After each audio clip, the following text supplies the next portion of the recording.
ఈ క్షణం ఇది నా సక్సెస్ మీట్లా అనిపిస్తుంది. అలాంటి ఓవర్వెల్మింగ్గా నేను ఒక ఆనందం పొందుతున్నాను. ఎందుకో తెలీదు, ఇక్కడ కావలసిన ఉన్న వాళ్ళందరూ కూడా నాకు ఎంతో కొంత ఎప్పటి నుంచో పరిచయం ఉన్నవాళ్ళు, ఎంతో ఆప్యాయత పంచుకున్నవాళ్ళు. సో వాళ్ళ ముఖంలో ఆనందం చూస్తుంటే కనుక ఇది నా ఆనందంలో అనిపిస్తుంది. ఈ సక్సెస్ మీట్ నా సక్సెస్ మీట్లా అనిపిస్తుంది. అండ్ ఇక్కడ గెస్ట్గా రాలేదు, మీలో ఒక పార్ట్గా, మీలో ఒక మీ ఆత్మీయుడిగా ఇక్కడికి వచ్చాను. అండ్ ఈ సినిమాకి ముందు నేను నాకు కలిసినప్పుడు ఎట్లా ఉంది ఏంటి సినిమా మీది రాబోతుంది కదా అంటాను.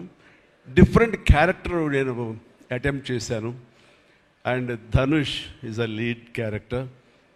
అంటే అదే నాకు ఎట్లాగా ఒప్పుకున్నామంటే తెలియదండి. రెగ్యులర్గా ఈ హీరో క్యారెక్టర్స్ ఇలాంటివన్నీ చేస్తూ నాకు ఎక్కడో కొంచెం డిఫరెంట్గా చేయాలి, కొత్త హొరైజన్ గేట్లు ఓపెన్ చేయాలనిపిస్తుంది.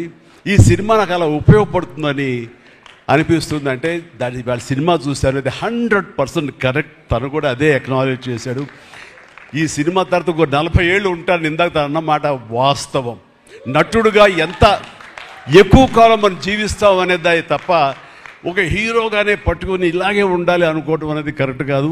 అండ్ ఇలాంటి క్యారెక్టర్ ఎంత బాగా చేశాడంటే నేను తర్వాత చెప్తాను. సో ఫస్ట్ ఆఫ్ ఆల్ ఇలాంటి సినిమా శేఖర్ కమ్ముల ఏ ధైర్యంతో నాగుని అడిగాడు, నాకు ఏమి ఊహించుకుని ఫ్యూచర్లో ఈ క్యారెక్టర్ చేస్తాను ఒప్పుకున్నారు. ఇదే ఫస్ట్ సక్సెస్ అని నేను భావిస్తున్నాను ఈ సినిమాకి.